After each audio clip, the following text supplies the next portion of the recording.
This is AV SuperFriends Off the Rails, an almost regularly scheduled open discussion on audio and video in higher education.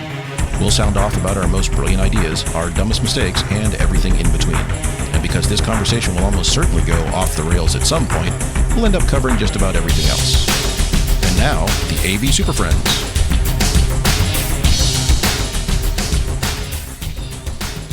For July 12, 2024, it's the best-sounding podcast in higher ed. This is the AV SuperFriends Off the Rails. Broadcasting live to tape from coast to coast, easternmost and westernmost, northernmost to southernmost, gate post to hitching post. I'm your local host who can boast the most milquetoast and utmost humility. I'm Chris Decker. It's time for another Friday afternoon podcast adventure. And it is Friday, and we're down a person. Justin, why are you copying stuff in there? I can see you doing that. I'm highlighting things because I was waiting on you to finish your intro. He's highlighting while I read. I'm ADHDing out over here. I'm just gotta see what's going on. Like, come on, I'm waiting. Joys of shared documents. I'm waiting here. For my new title. So, let's go. Ready for it? Okay, so let's say hello to today's panel of AV SuperFriends. I'm joined by a legacy branding orchestrator from Kansas City, Jamie Reinhardt. If it's not 30 years old, it's not good branding. I'm not really sure what that means. I'm not sure what any of these mean, but... Also joined by a relational configuration liaison from Greensboro, North Carolina, Larry Darling. I used to program, now I just configure. And finally, we're joined by our Vice President for Interactive Communications from Bowling Green, Kentucky, Justin Rexing. That's actually real. That's a real title. Is it your real title?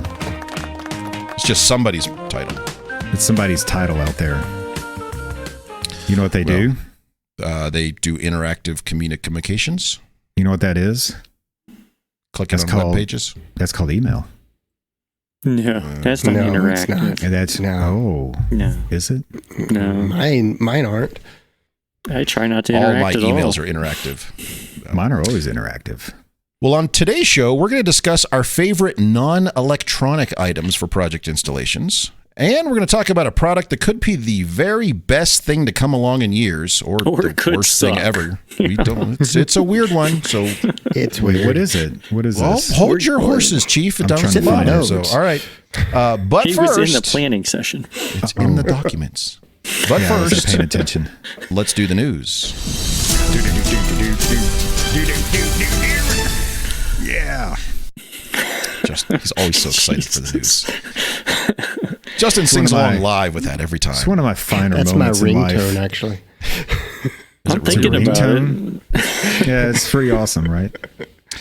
So today's news, it's not so much news in the sense where there's some big event happening or some announcement or something, but it's an event, and actually it's next week. So wait, actually, when is it? Hold on. Am I speaking out of turn here? No. Okay, never mind. Wait, what's the date on this thing? It's July 17th. I'm trying to find it. Where is it? Bottom paragraph. Bottom paragraph. There you are. Okay. But this will probably publish. It's on my calendar. This is probably too late if you're listening to this now that this already happened, but there'll be a recording available. Anyway, I was trying to do the math of when this is going to publish versus when people could click on the link. Anyway. We all signed up for it. Yes. At least I did. Okay, what is it? So the news on this is not a big announcement or a big product or something like that but it's an interesting take from a huge networking a networking manufacturer, I don't know, trendsetter. So this is from Cisco, and the link comes from the Cisco blog, and it's about them hosting an event next week, or as you're listening to this, 2 weeks ago, for SMPTE 2110 on your network, which is an interesting play because if nothing else, it means even Cisco is sitting up and taking notice of proper standards-based AV over IP and traffic management. They're taking it seriously. Well, wow. And I think what's newsy to us on this is that, remember when AVB really was starting to get pushed, Cisco's one of the first large, backers of this. Like, this is going to be awesome, and then didn't do jack. They wrote firmware. They didn't. They did jack. They did some jack. But they wrote firmware. Did they ever release full support for it though? Because that was threatened for years. To Jamie's point, it was always, and it's coming from Cisco too. Eventually, maybe at some point, they released support for it. I've I've deployed 2 systems, AVB systems, Well, that's your fault. with Cisco switches, and my network guys go, you know that this is an old version of iOS and an old version of the firmware that is required to run this. They don't support it in the new versions. Oh, they didn't keep the firmware updated that they created and stopped supporting it. Yeah, they just kind of like, hey, it worked, great, yay! And then they shoved it aside. And but we can talk about on this show a lot, and then when we're in public, it's like, look, when are the not Netgear enterprise systems going to start coming up and saying, this is cool, we do this, or more important for us, I think, is have trainings for network engineers, CCNAs and whatever the other acronyms are, that says, this is what multicasting is. This is what they're using. This is how this works. This is PTP. Because I talk to my network folks, and again, as we've discussed on the show, I'm pretty lucky that I have network folks that want to work with me. They're not afraid to put things on the enterprise. They're not afraid to try stuff. But I come to them and like, hey, can you try this networking standard? And they're like, oh my God, this is not in any of the documentation anywhere. And are figuring it out at the same time I am. Now, they live in the networking world, so there's a lot of things that I just don't get. They do, so they cruise through it more quickly. But it was nice when I saw this come over the PR blast. It says Cisco is hosting this. Cisco is training people on how to use this with Cisco products for Cisco. And I'm like, awesome. Finally, I can start pointing my network admins, because we're an entirely Cisco system, and I can start pointing them and say, look, they're starting to do things now. They're talking about PTP clocks. They're talking about SMPTE 2110, which also includes AES 67. So it really kind of nerdily excited me, because I'm like, maybe they'll have more of this shit for our network admins. It kind of helps us not beat a dead horse with our network admins if you have problems with them, right? I'm not saying that we all do, but if it makes this easier, it's less of a speed bump to just say, hey, look at this document. Hey, look at what Cisco's saying about this. Instead of having to explain it to them, they can just go out and reference something they already trust. Yeah, and it's interesting big note win. coming from Cisco, that helps in the networking world. We are not a Cisco campus. Our enterprise is Juniper. Juniper has basically decided to stick their head in the sand and ignore this, hoping that AV will go away and get off their network. But it's not. We know that, but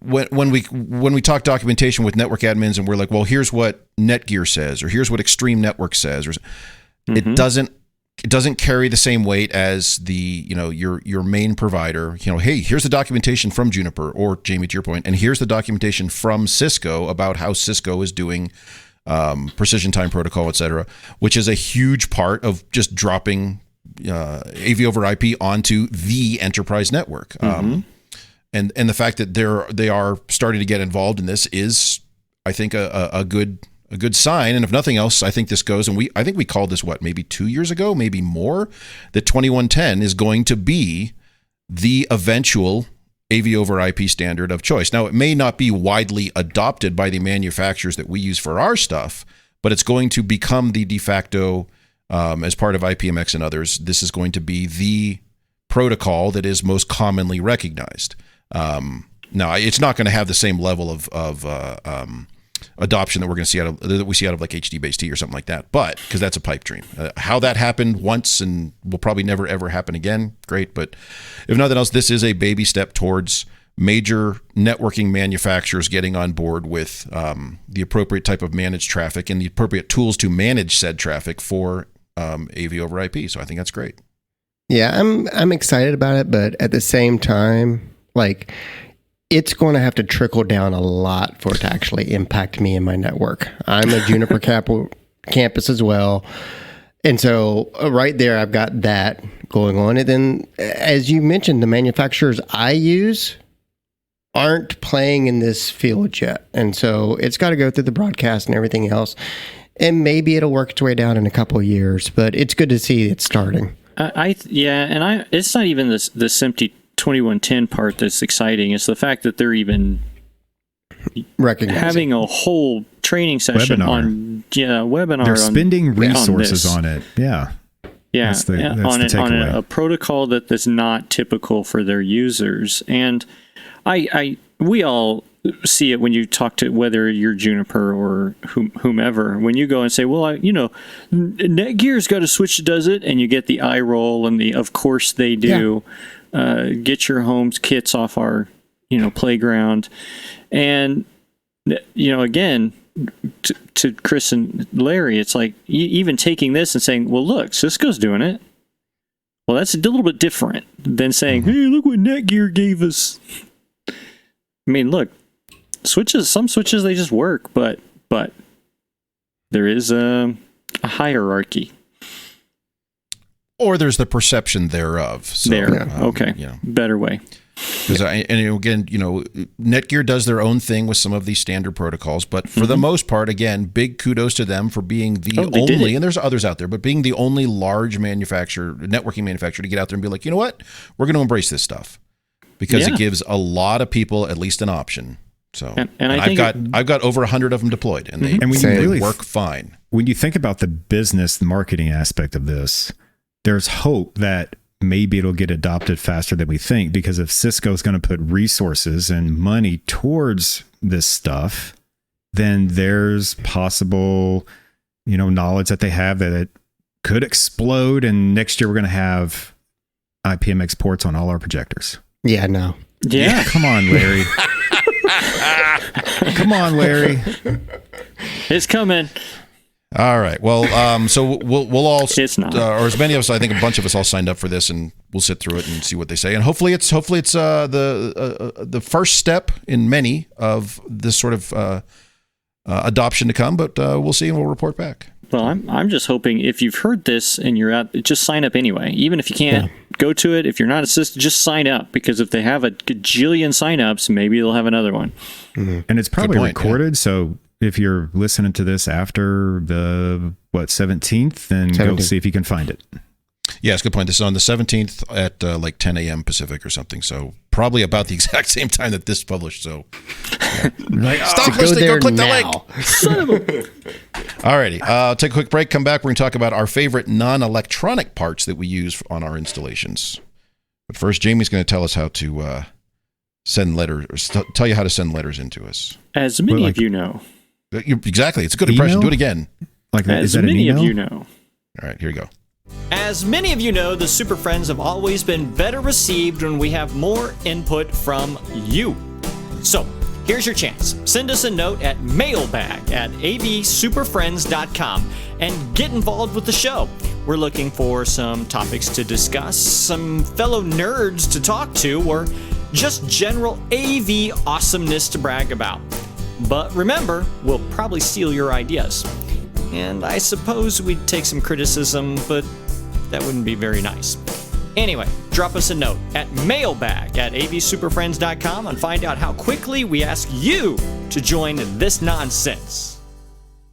All right, so the topic at hand here, and we were discussing this just the other day, and I think the initial response was there's probably not enough here for a full segment. And then after we spent 10 minutes arguing with each other, we realized there's plenty of material here, and probably a good thing to go over. So here's the idea: is this is the non-electronic stuff, but what are the things that we use, that we like, that we spec for every project, or that we are always modifying or getting more of, or whatever, for those scenarios, like, say, building out an equipment rack, or mounting stuff and equipment near a projector or at the projector location, or behind a flat panel display, or mounting stuff under a table?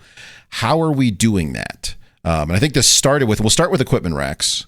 And it started with the simple question, I don't remember exactly how it came up, but about ordering the rack shelves that are universal, those with like 1 million holes in it, the shelf of 1,000 holes, versus which Larry just gave the big thumbs up to, or the ones specifically by each manufacturer for their little shelf adapter widget kit thing. And there's some heated opinions on this, it turns out. I'll just say at the beginning, I'm a fan of the shelf 1,000 holes. Same. Well, I think we all are. I am, but the problem is my But your installers people aren't. bitch about it. And I get to hear about it all the time. And they're always like, Justin, why don't you go look up in the manual on page 99 of 10,000 of this one little part called FG-RMK-75-C and order the right part kit. And I'm like, what? And so they have to have the exact rack kit that comes with that specific device from that said manufacturer. That's what they want. I always try to put the U1V there from Mid-Atlantic, which I love, or the U2V for the 2RU one, but they hate it. So I don't know. Why? You tell me. Is it because it doesn't mount cleanly? They have to go find the extra screws? They have to go, or... they have to find the extra screws and they have to think about it and they have to do things and figure it out. And they just want to be able to, like, I guess, pick up this part, get the accessory out, put it together, done, and then move on to the next thing. No. I don't know. I'm sorry, but it takes more time, and usually those custom ones are more expensive. They're way more expensive. It takes me longer, of course, to go research it and find it. So that's more of my time that the university's spending for me to look all these manuals up and look all the little parts up. But if that's what they want me to do, then that's just burning their time, not, whatever. And I love it when it doesn't actually match. Oh, yeah, the new version of that is a quarter inch shorter, longer, wider, taller. And it didn't fit that shelf, but we didn't bother to update the manual because, or it's buried in like Legrand's adapter hell of website. Or it's even better that the rack kit for, like, I don't know, a firewall appliance from Cisco maybe is 1.25 RU. That really pisses them off. Or 1.15 RU. 1.01 RU. Yeah, it's like, what are you doing? It's just a hair. Well, that way it forces ventilation. Or you can't stick anything, I think, below it, I believe. You have to put a blank there. Speaking of blanks. Yeah, speaking of blanks. What are we doing about blanks? Are we buying blanks to blank off everything left in the equipment rack? Or are we leaving stuff open? What are we approaching? It keeps from people shoving gum wrappers into the front holes of our racks. It keeps hands out of places they shouldn't be. Keeps hands out of them. I don't mind proper cooling full width in order. Full width blanks, but are you getting the little quarter and halves and third Z blanks to knock off? Because if you use the utility shelf and you put a half U in there, are you blocking off the other? Because I don't. I'm just like, look, 1U all the way across, great. If it's a half Z's and I'm only using half, whatever, I don't care. If I'm taking the time to put the custom rack with the associated blanks with it, then I'm getting the appropriate blank with it. If it's universal, no. It's just going to be open. Jamie, what you need to do is just, all those old microphones you can't use anymore because the FCC sold off the spectrum. Just take those receivers and put those in the rack next to the other part. Yeah. Just microphone receivers are great. Half rack blanks, just filling holes. So what in fact, this discussion came up today with somebody. The computers that we buy are the little mini computers, HP, Dell, Lenovo. They all make the little mini computers, which are all, to Justin's earlier comment, exactly just under 1 RU, so they fit great, and they're a half rack wide, which is great. So you can put stuff next to them, also Apple Mac Mini, same thing. They're all that same small form factor, and they work fantastic.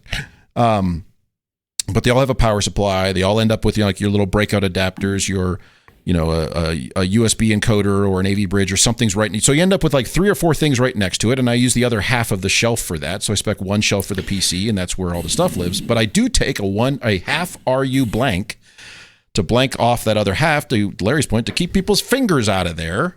I just fill it with razor blades. Yes, I got a trick coming up. Do that. You just cut your zip ties at an angle. Yes, that's what I'm talking about. I just top fill tip it with those. Cut your zip ties at a 45-degree angle, and you'll find out who's been reaching back in there. About a quarter inch to or less long. Not too long so you can see them. They got to be really invisible. But one of my texts today said, is there a way we can, can we get a different, because he didn't like, then I agree, it is a little bit awkward. He didn't like the, if I use a half RU blank, it's also a Mid-Atlantic part, it's not attached in the middle. It's just kind of hanging there. And it's not quite a clean install. It feels a little unfinished. And he said, does anybody make one that's like more finished on this edge, or this side doesn't catch on anybody? And unfortunately, not really. There are options, but I'm not going to go to that level of customization to do that when I can buy the blank, the half RU blank, which is like $11 or something. It's ridiculously cheap, especially when you buy the big bulk packs of them, and just screw them on there, because all it's doing is keeping people's fingers out of there and hiding the stuff that's back behind. So, but I do like that clean look of here's the equipment rack, and anything we're not using, I buy the generic vented blanks and just fill it with vented blanks. Could be 1, 2, 3, 4 RU, whatever we need, just to clean that up. It also keeps people from putting gum wrappers in their hands back there. His complaint is the exact reason I don't do it. Like, unless it's, and I'm showing that we're an Extron house, unless it's the Extron one where they screw into the plate and it's solid, I don't like the Mid-Atlantic one because it feels flimsy. It doesn't look finished. You're right. I mean, it's not attached, and there's people right now yelling at their car stereos about how they 3D printed this bracket, which can attach, or they use one of the little Legrand, I can never remember what the heck are, the little blue clippy do whatever thingy parts, and there's one that attaches and whatever they are. I don't know. They have some sort of inscrutable name. Lock it. Zip it. Lock it. It's the pop it and lock it. Twist it. Lock it. Hit it. Smack it. Slap it. Slap it. It's slap Slimmy, it. That's it. Slammy, I think I actually have that swammy, stupid slippy, game over there. Slappy. That's what it's called. So I'm sure there's people right now yelling at their car stereos because there are things to do. There are ways to attach that to secure it at that end. I'm letting it slide at this point. So. Yeah. Speaking of security, things we used to buy that I don't buy anymore, a bunch of locks. Do you guys lock all this stuff down anymore? It depends. I can't tell you the last thing I got stolen. Now I just cursed myself. As you say that, 7 projectors are gone today. Well, no, I can't tell you the last projector that walked away. I've had a couple of televisions, but they botched the robbery so bad that they broke them when they were trying to get them out. You know what I think, honestly? Do you guys lock stuff down anymore? No, our projectors used to be super small, like really small, because they'd spec portable projectors in classrooms, and those things that get stolen all the time because they're easy to take. The ones that I've been specking now are about those 570s are horse. You got to really think about stealing. You're buying like large venue projectors that come with their own. How much time do I have? Their own how am I going to cage get this around out of the building with all these security cameras? Like, I can't put it under my shirt. I can't put it in my backpack. Who on the call is responsible for computers? Because I do our computer labs. I do all those. Those are all locked down. You see, like a security cable or something? Yeah, I can get them for everything. We've done that. But we don't. Not everywhere. Nobody wants the POS Dell that we have. Yeah. Nobody wants them. Larry, buy worse computers. Cheap that they're just not worth stealing because and they're so you locked can track down them now and all that crap, and I haven't had one of those tracking. Walk away. So I think the question about general theft, I think the other thing that saved us also is the crashing prices of large TVs. You can go buy a large consumer TV at Walmart, Best Buy, whatever. $100-$200. Well, no, I'm thinking like the big ones, the 75, 85s. Those things are $100, $200 from like Wally World. Where are you getting $100 85-inch TVs? Because I want to get par from Walmart, like the shitty Walmart. I will say that I have a couple of auditoriums. Like the Prime Day thing. Yeah, they do come up really cheap. Like you can get 75s for a couple $100. It's ridiculous. I expect to have a whole shitload of those show up next week after Prime Day. I do have a couple auditoriums where I have a big projector in the back of the room that if you walk in with a tall enough ladder, you could get to. Those are locked down. Nobody's going to steal that. It's a 15 lumen projector, 20,000 lumen projector. Oh, 15 lumens. Wow. 15 to 20K lumen projector. Like I'm protecting myself a little bit on those. You know what I would do? I would sit down on a shelf and just be like, yeah, try it, steal it. Come and get it. Go ahead. Come and get it. No. Go ahead. The piece of glass weighs more than I do. Here's what you do, Larry. The cable plugging into it, network cable, power cable, whatever, you coat that in petroleum jelly, WD-40, etc. So the first person who grabs that, you'll find out who they are because they're or like a bank bag, like explodes blue powder on their face. You know? Yeah, I know this. The topic was things we like, but we talked about security and rack shelves, and remember the stupid related to security. I do want to bring that up. what about the old squealer alarms we used to put on everything? Who did what? Where? Butler had those when I started there. It was annoying because the battery would die, and you wouldn't know the battery was dead. And so by the time you got around to it, none of them would actually work. So I only have years ago I did put them on every projector, and again this was like the mid 2000s, and that was a thing. But I've not done that for a decade or more. I get to Wyoming a couple years ago, and we have a handful of them, including one building where somebody put them behind every display in the building and then promptly lost all the keys. So there's some active learning classrooms that have, each have like 12 or 14 displays in them, all with a squealer alarm, all of which we don't have keys for. So that'll be a fun day when I'm just going to have to go in and clip them all and dump them. I hate to admit this. Go ahead, I probably have keys on my dresser that still work for those. I can send you some. Well, the trick, by the way, 5-gallon bucket from Home Depot, 2 heavy wool blankets. You cut them, drop them in there, put the blanket on it. You can't hear those things 2 feet away. Yeah. So we did have a rash of thefts, I don't know, 8-10 years ago when projectors were smaller in our classrooms and, whatever. Anyhow, we did screw around with something stupid, mercury switches. So because we were trying to figure out, like, it was getting really bad this 1 or 2 years, and it just stopped. But we were having meetings with the police, and the police were like, well, can you figure out a solution that would notify us as the person's taking it? I was like, yeah, mercury switch. So as soon as that sumbitch rocks, pop it, and it'll send you an alarm. He's like, can you do that? I'm like, I don't know if we can do it at scale, but I mean, what's your cost of doing this versus how much you're saving per projector? He just puts a sign on it, steal me. Like, I mean, you don't even need a mercury switch for that. I actually wrote a program for some client back when I was with an integrator that polled the projector all the time. The first time it didn't answer, it's in an email. Yeah, I don't like that. I mean, because then you find out your network locks up and the cops show up. Yeah, there's a couple. It's in an email to the tech guy. He got to determine at that point. We were trying to figure out. It just calls 911 and opens the mics. Yeah, we were trying to figure out direct communication to the police department on campus. And I was like, it's got to be.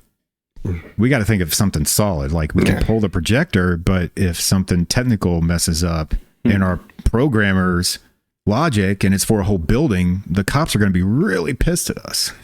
A lot of false alarms there. Wow. How about projector stuff? Like I just get speaking of projectors, the normal mount, right? I don't do much different there, but you guys talk about mounting shit up by the projector all the time. Like at most I have one little box that just sits right on top. Sometimes 2. Sometimes I have 2. Really? 2? Maybe an amp, possibly. The amp's the only thing I've ever really put up there. No, I got a video receiver over there. Yeah, it's just a receiver. Yeah. Decoders. Like a visionary so I got to use a decoder and then radio an amp over IP stuff, and I haven't played. I used to love it because they made those decoders out of actual steel, and I would get magnets and just magnet it to the plate. That sounds weird. It works wonderfully. And it's clean, until it's you easy, start seeing simple. Rainbows on your screen, right? Like, is there sure that's how that works, Justin? Some weird shit that happens with all the electrons are getting pulled to one side. Yeah, all your light particles are magnetized now. Is that how it is tilted? Yeah, you're referring to the CRT guns getting pulled to one side. And then they started using aluminum, cheap bastards, or plastic. Yeah, but I guess I most have one thing. So in those scenarios, let's say if you just have one thing and you can fit that up there, it's nice when it fits under the universal mount of the projector. You just slide it under there, but on occasion it doesn't. I don't like the strapping things to the top of the projector mounts. I don't like strapping things to the pole up there. I don't like putting a little shelf and piling crap up there, because invariably, even if you only have one or two things, you've got say a decoder, little amplifier. Oh wait, they both have power supplies, and they both have a bundle of cables, and now you end up with this little rat's nest of crap up there. So I've seen a couple different methods for this. I've seen the ever popular, just put it above the ceiling, above the grid, which is illegal as hell. You can't do that. Yeah, don't do that. Oh no, you can do it because people do it all the time, and I keep finding them, but it's super illegal. And someone's like, "What? Ways. It is?" If you're not, look up your NEC, and if you're electrical not, codes, and if you're not familiar with the NEC codes there too. building Check with your safety local codes. campus authorities on safety, because you can't have non-plenum things above what often are plenum spaces. Not all of them, but often are. And you've got disconnectable power up there, and you're fishing it through a ceiling, and that's a You violation. cannot run a flexible cord above a drop ceiling without No. Don't worry without it being plugged in an enclosure. You cannot Don't worry do about that. it. It was the students. They just threw it up there. Or it was an Students. integrator that somebody paid good money to do 100 plus spaces at a university, possibly in Southern Perfect. Not your problem. It's my problem Let now. it burn. It always ends up being your problem. So, in fact, there's one today I was looking at where this is another option. Instead of going above the ceiling tile, they screw it through the ceiling tile, Oh, which is great because now you've leave 5 holes in a ceiling tile. And, of course, ceiling tiles are not universal, which means you get to go try to find the attic stock to put that back. So that's annoying. so do you use a box, one of the drop down? I've only used them like a couple of times, the drop down boxes, and I have mixed reviews. Like if I have that much stuff that I need to use a box, then usually it's a bigger pain in the ass to get in the box to maintain the stuff. If I I have don't to mind get the a ceiling box, I usually think to myself, you screwed up your design, go back and review something. There's always a better way to do it. When you say ceiling box, are you talking about like the Chief CMA 480 that hangs on the pole, or are you talking about in the ceiling? I'm talking about in the ceiling. Yeah, I don't like the in ceiling Yeah, ones. the Like way- They're- they did, like, hardwired the drop- power, built-in with, like- projector mount, Yeah, racks that when- drop down, all that big shit. Like hell, They just have the I've had, open cavity in it that you can get to from below if you need to, and a It's not couple very of times I flexible either. needed it, but well, it really screws you up whenever, like, let's say a projector lens changes or something, and for whatever reason you have to move that. That's not fun. So you're all wrong, and here's why. no. What you need to be buying for every single projector you stick in the ceiling is the FSR CB22 series. No, It's a 2x absolutely not. That is I've got a several- terrible idea. I've had several hundred of them. They are fantastic in every way, shape, They're a and form, and I great will fight device. you. They're like a Band-Aid. You're like, oh shit, I can't believe I have this problem. I need to stick some shit in the ceiling. What's the part number again? Because I'm looking it up, CB22. yeah. 224S, and this got a fan. No, not the crazy ones, because they make ones with racks and things like that. I don't buy They those. got the I 2x2 one. I buy the standard 2x2. It has a projector pole. It has power. It has a location where you can land data in there. It gives a single location for that. Ugh. Here's the wrinkle. The vast majority of the ones I have installed out there don't have anything in the box. It's just a space up there.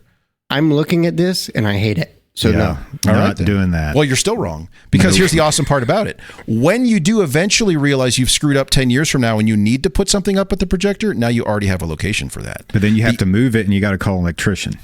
No, you don't. Put Because it on flex, hardwired lift it up power. and move it. It's hardwired. Yeah, flex to a J box. Just move it. Maybe if it's long enough. What if your J box is 35 feet away and you can't move it anymore? I've See- had that problem before. These boxes have effed my world up. Let me tell These you. boxes are fantastic. They are I highly bad. recommend them to everybody. Are you the reason I used to have to program systems that had these in them at IU? What are you programming? Probably. There's no electronics in it. The School of Medicine down there used to have processors mounted in those, and I had to connect to them. That was not me. That was somebody else. I don't know Okay, what you're good, talking about. because I wanted. So here's to, the other yeah. thing. You must resist the temptation. This is the number one thing you have to do, is resist the temptation, because it says it can fit 2 RU worth of stuff in there. No. Bad. Don't put 2 RU worth of stuff in there. This is what you use for the, oh shit, I screwed up and I need 2 things, a little amp or a receiver or a decoder or something up there. That's it. That's all that goes in there. It's a They utility put 2 box. RU's worth of stuff in there. It was a complete lectern system mounted in the ceiling don't ever that I do had that. to connect to. It was crap. I simply use these as a utility location, because the other thing is I'm going to have to specify, for a new install or in a lot of retrofits, because I've got a crappy retrofits, a bunch of crappy retrofits out there. I have to specify data location. I have to specify a power location. I have to specify structure to support the projector itself. That's 3 different things which I can knock out with one part number. Drop this in. The electricians love them. They install them, plug them in, or wire them up. They secure them to structure. And then I've got a place to install my projectors. And if I need a box up there, there's a place for the box to live. My support hates them. My installers hate them. Why? The GC Why? hates them. The Why? electricians all hate them.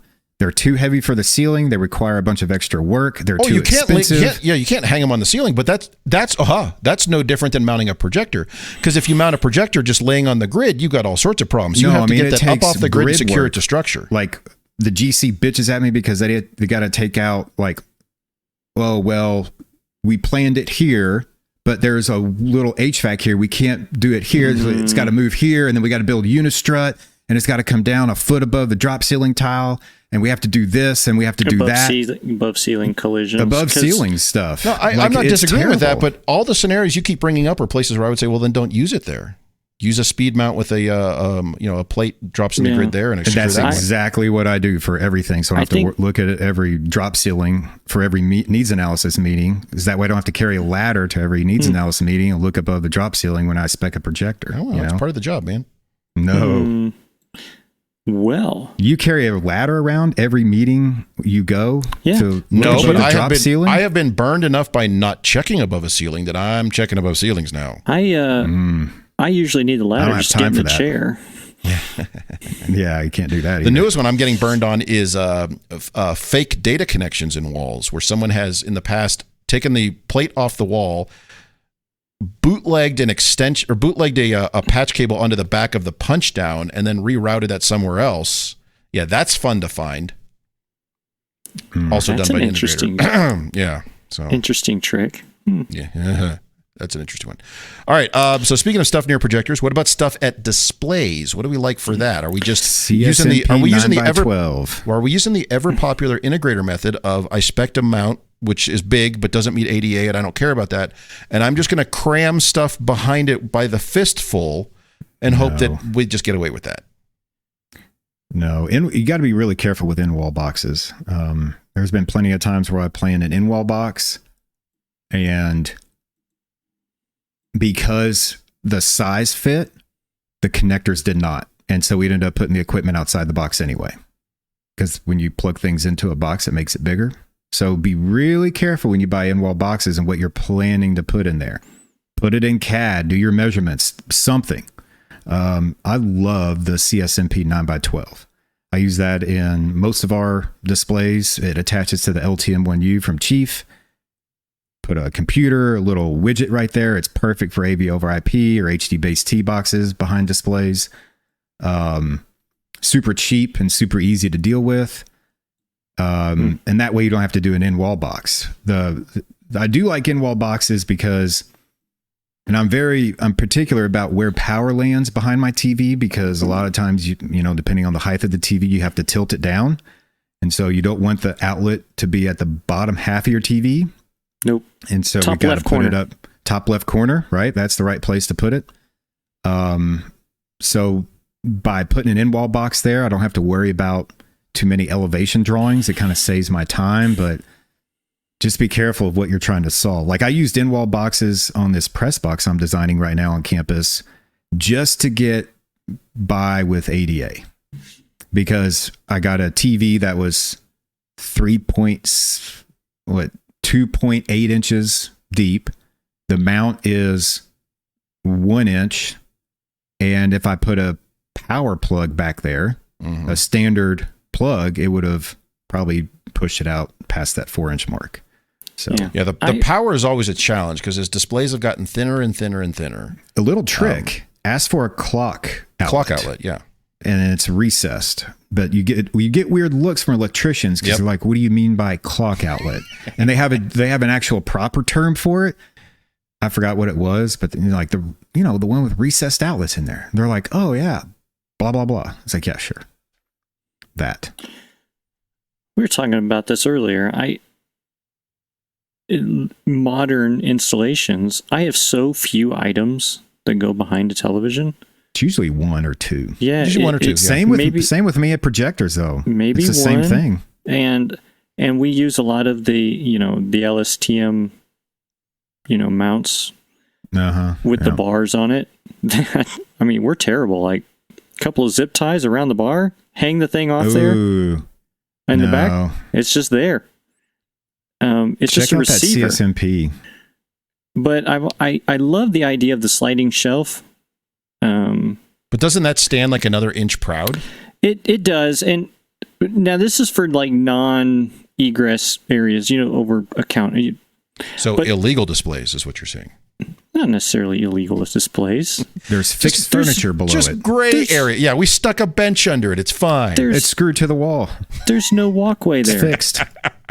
There's no walkway. Justin going around with bookcases and just running a screw into the sheetrock. Yeah, I've It's told a clients fixed that bookcase. if you put a screw in that bench, you'll beat a code. They're like, really? It's like, yeah, it's fixed.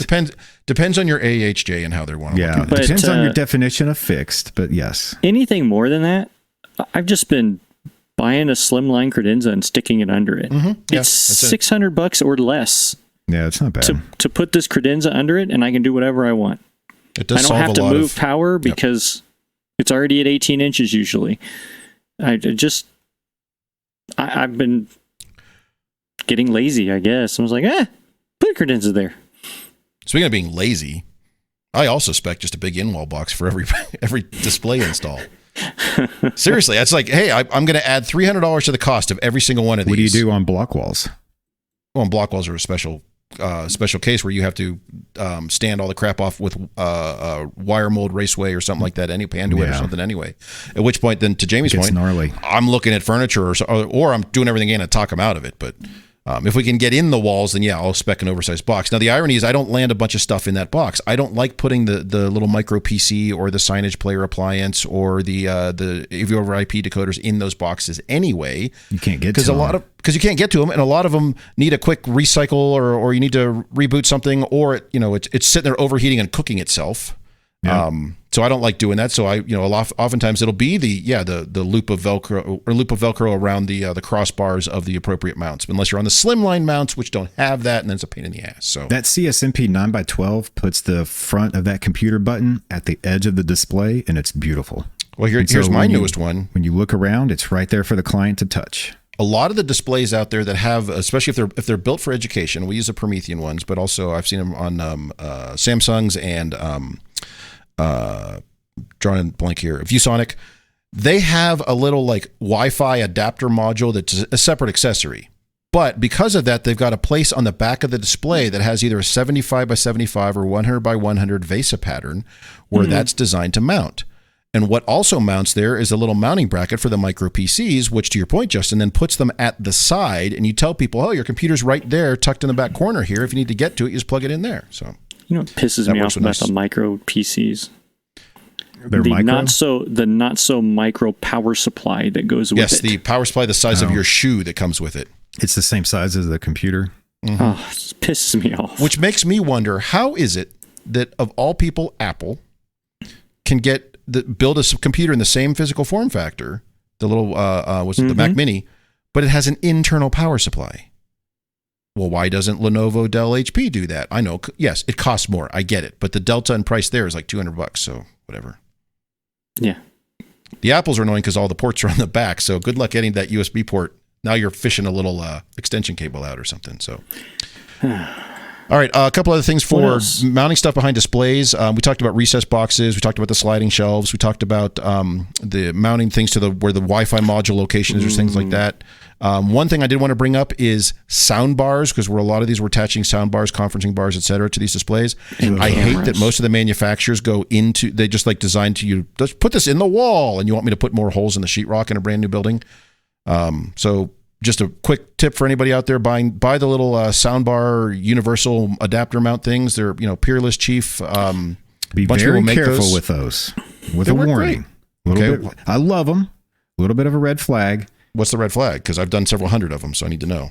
The Chief width on that left to right doesn't fit all sound bars, and you have to add metal to it to adapt it to holes for the sound bar. So you're talking about the sound bar mounts that have the angle in the middle, the universal ones? Yeah. The universal is not so universal. That's called special teams, and the trick is you just attach two of those together. Yeah. So you got to modify it or do something. Seriously, I've done a bunch of them that way. Because you're right.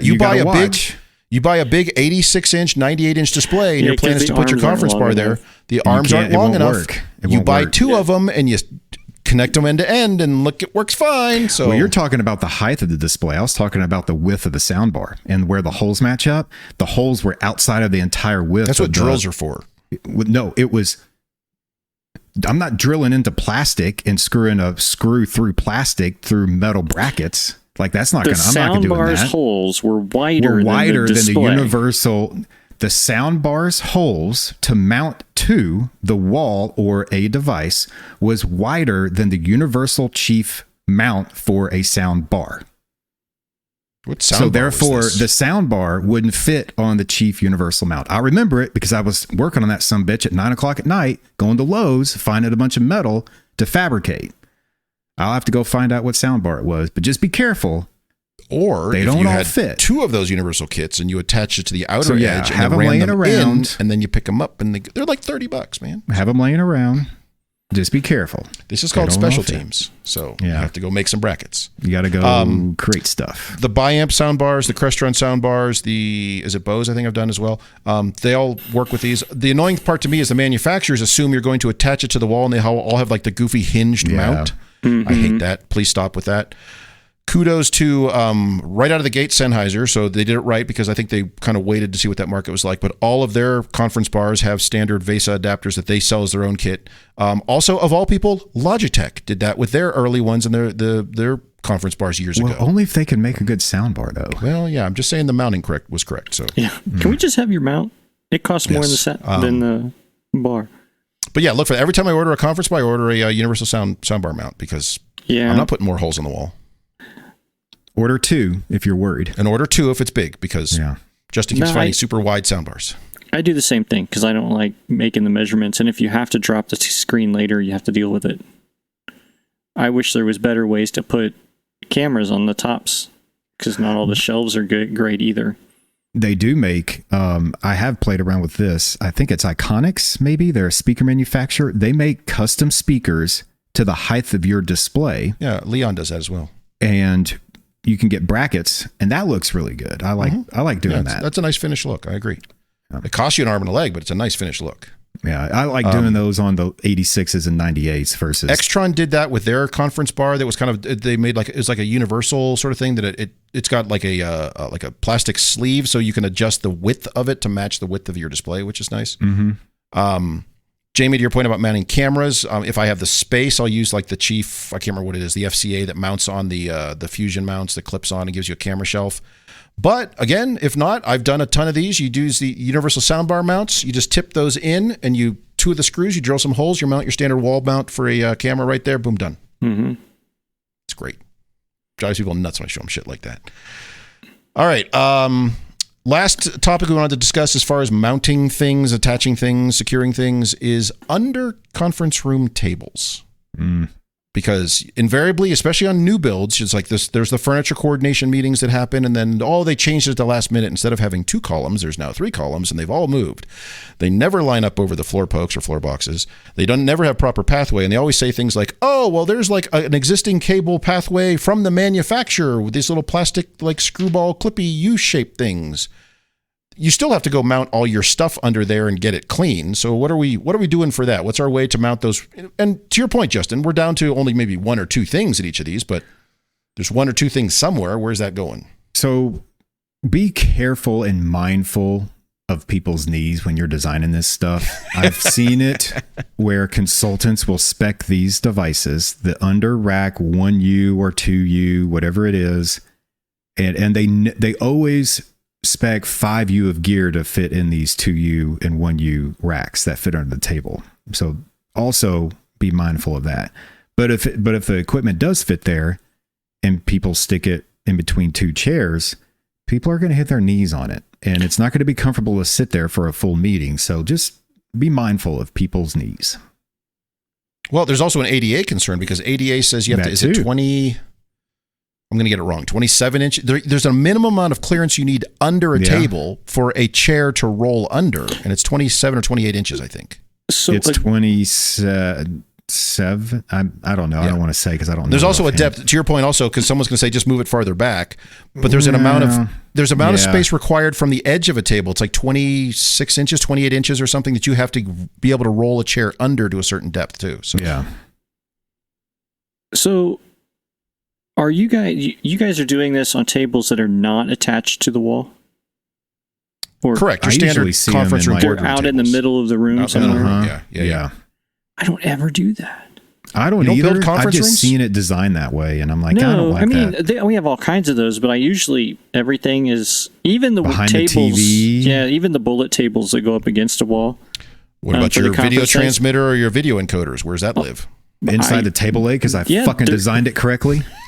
But then they I'll changed just- it on the last minute, Justin. Yeah, now it's this no. table. Yeah. I mean, the dang things are tiny. I just screw them to the underside of the table. Yeah, Fair I don't enough, need yeah. a full rack. If they're small, you get the little, especially the wall plate module versions, and you just Yeah. screw that to the bottom. Yeah. That's, well, a full But- encoder. I mean, but it's with got some- the a little lot of flaps these- on it. Again, I go for the really slim profile credenza things, like from AVFI, right? Or some of the others. They're really cheap. Even if it's a table that pushes up against it, great. You never want 6 inches of that table to be up underneath the screen anyway if you're in one of those little conference rooms. Yeah, I was I'm- thinking yeah. about putting In a these huddle under the space table. or the other way. I personally would back up this gravy train here and go back to Chris's idea of putting in a CB22 4S or whatever. Oh, now you're putting shit I in the would ceiling, rather huh? do that than put these under the table where they're exposed to people and they have all kinds of other problems. If I need to put equipment somewhere, I'm looking at the TV, behind the TV first. If I don't have a rack, then I look at the ceiling for a conference room. And then if that doesn't work, then I don't know. I'm going to hide it under the carpet, I guess. So I will say, as much as you guys are going to hate it, yes, there are ways to mount things under the edge of a table. Kendall Howard V-Rack, Middle Atlantic makes a vertical rack mount thing that you can flip and just mount under. Use your brain and flip it 90 degrees. It works fine for 1 or 2 RU at most. I'm not comfortable doing way more than that because you're right. People are going to hit their knees on it. Now, I've done that under standing lecterns or something where you walk up, instead of having a rack, I've got like 4 RU of stuff hanging there. That's a different scenario. Oh, that's something fine, where yeah. someone's going to be sitting under it. I don't like more than 2 because that does add 3 inches of space and it has to be height adjustable and you have to be accommodating for that. So I've done this twice and it was kind of a butthole move on my part. So I did, in my whole career, I've used 2 of these in conference rooms. Guess where I did put it? I put it under the seat right in front of the display where they shouldn't be sitting anyway. I did that. Yeah. Yep. I was like, you don't need to be sitting here because you can't see the TV. So we're going to put all this equipment right here.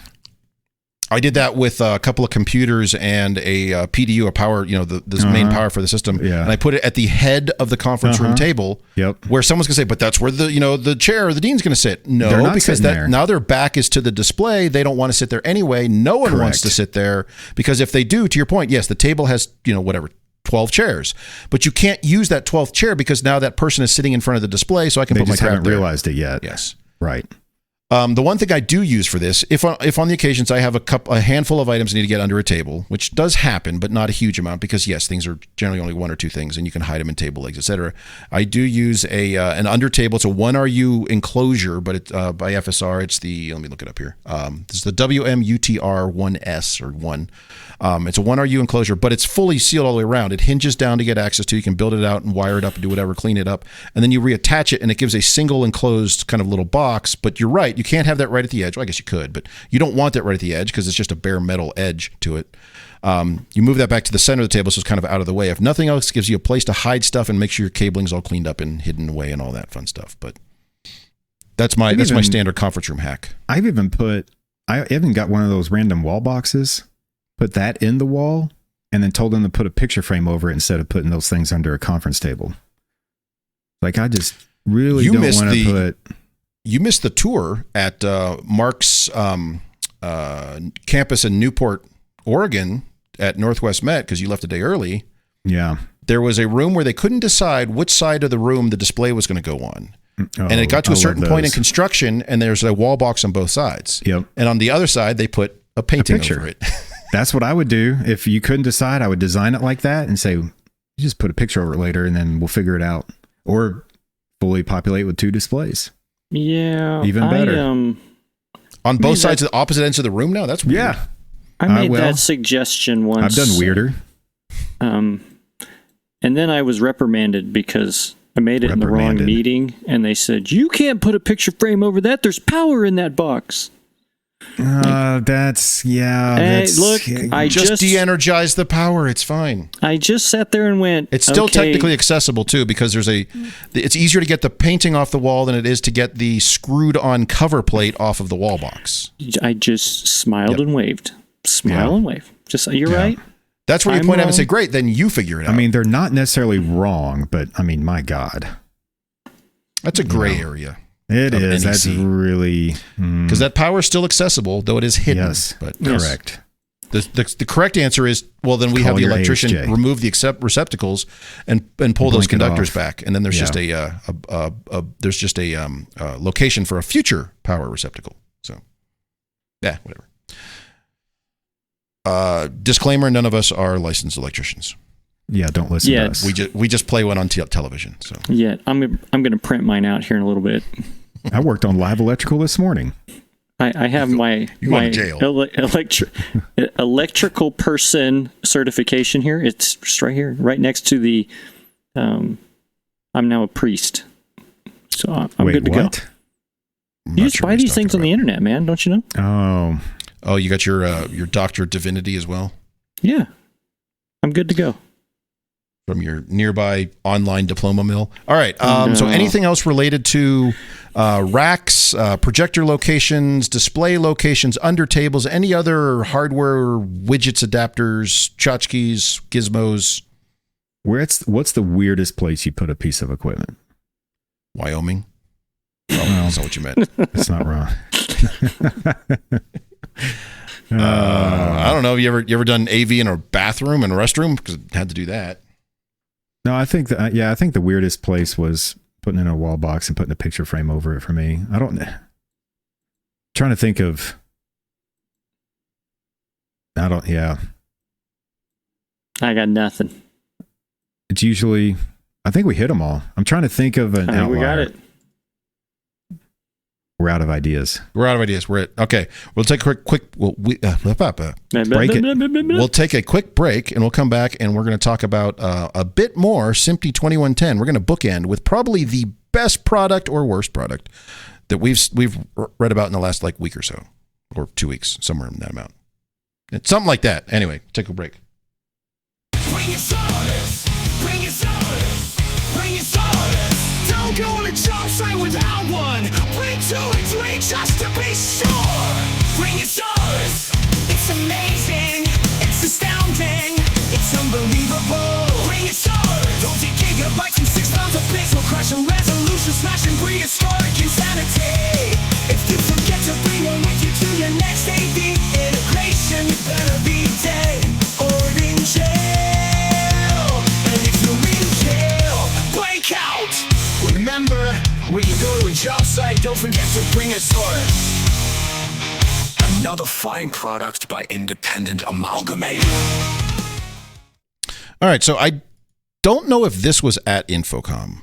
The manufacturer certainly was. If it was there, I completely missed it. And I'm a little miffed about that. Well, if I looked at it, it did not look like what it's supposed to be. You're going to walk right past this. Talk about what would you call this? A camouflage, a secret stealth network switch. So of all people, speaking of networking, and specifically for their new SMPTE 2110 line, Blackmagic has a network switch. And it's super weird. It is super weird. It's 1RU. It looks, to Justin's point, it looks like every other Blackmagic router you've ever seen. Including the buttons. It has physically routable or subscribable, I guess, ports or buttons on the front to route to different... I thought that was weird. PoE on and off. That was to turn the outlet on and off. Was that not it? Was it something? I haven't read about it. It's very strange. No, it's not just that, but it's to resubscribe to streams and things like that. So you can then script those buttons to do different things. So from the standpoint of an old school production engineer, they're just calling the camera shots that they want. They're doing it the same way with SMPTE 2110, but now they're subscribing or unsubscribing to streams that are always active. But it's that same workflow. Yeah, it's just a very weird switch. I can see this being valuable in that one situation, like that one live event. You mean scenario. Broadcast? Yeah, in all that TV stuff. In that one TV world land, and it is you got the technician there. thing because it's. And I want one. I don't know why I want one, but I want one. I know. Of these. I don't want one. I don't know. It's very much the old school SDI or composite or S-video switcher. Router, yeah. You know, that's what it is on the front. And on the back, it's just a network project. And which actually is all we're doing when we put together some of our interfaces is we run all this stuff to the network jack and then make the subscription from a touch panel or from a different button panel. And they squeezed it all into one.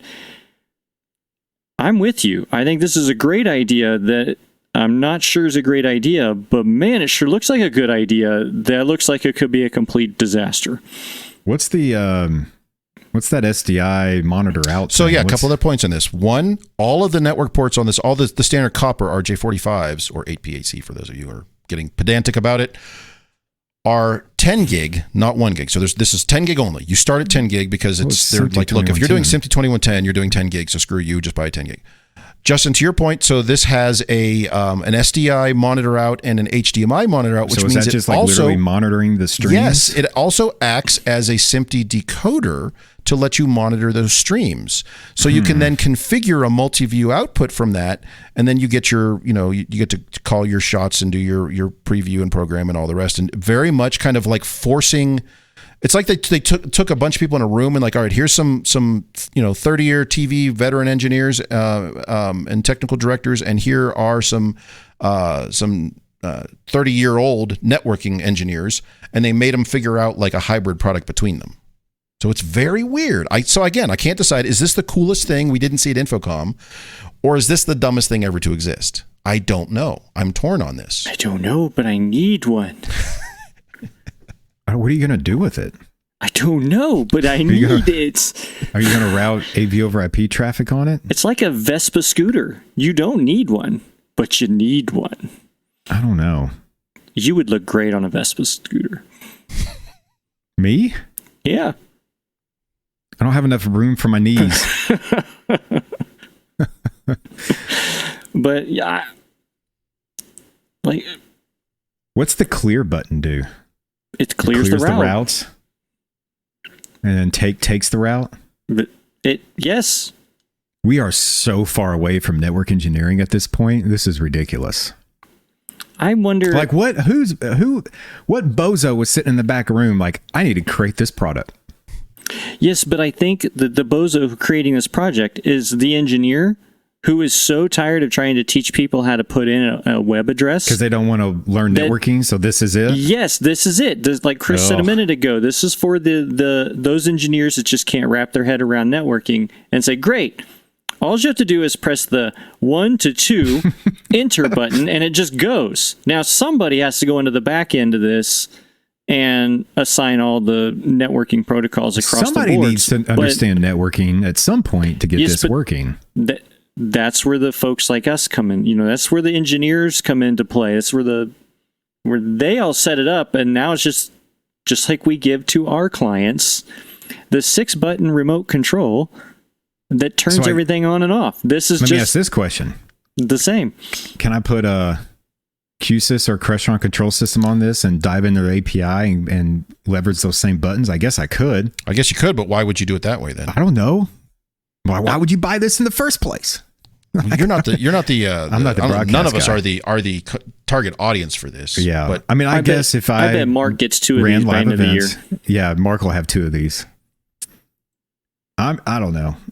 It seems like so. Justin, from your perspective, it's not for setting up like a small AV over IP system. This is for someone who's doing a building out a broadcast. studio, full broadcast, or they're rolling trucks, whatever they're doing for events and sports and things like that. Yeah. And having something like this into their existing workflow allows them to have the same physical control panel next to the SDI one. Right next to that, they've got this one. So from the person operating that, it's mix and match, and they're able to just drop right in. Yeah. Yep. And go with it. It's just weird. Good job, bozo. So, all right. So that's again, like I said, I don't know if this was at InfoComm. And if it was, I completely missed it. I wish I would have had a chance to go over and just probably kind of because it looks like it every was in other the one other- of their devices. No, it wasn't. You didn't even go to, Chris. It was in the other hall. I got over to the West Hall like 4 times. Thanks, Avista. I didn't for go splitting see that up, Blackmagic, to be honest. All right. Well, enough of that. So anyway, if anyone out there is getting one of these, has one of these, whatever, and is using it or will be in a few months, because I think it's just announced or just not shipping or whatever. Yeah, I'm curious to know how it fits into your workflows for these, because I think for the right scenario, something like this makes a lot of sense. That scenario isn't like a classroom. That's what? Different. You ruin everything. What I mean. It's just teacher, this is your new control system. Yeah, you go push all these buttons. I've seen stuff like that where someone try to adapt like a different workflow to a classroom. Try razor blading those buttons off. Yeah. Those just pop off, man. You do it all wrong. Yeah, they come off with little. Get a screwdriver back there, pop the cover off. So, all right. Well, thanks everybody. We'll be back next week. More stuff. We butchered this one. That's fine. Well, we've managed to ruin yet another episode of AV Super Friends Off the Rails. You can contact us with questions, topic ideas, or general complaints at mailbag@avsuperfriends.com. If you complain loud enough, we might just invite you on the show. Nice work, everyone. Sharp broadcast. Really good. Everyone on the floor as well. Really a lot of hustle. I liked it. The opinions expressed by the AV Super Friends are solely those of the individuals and do not represent their respective institutions, organizations, companies, or clients.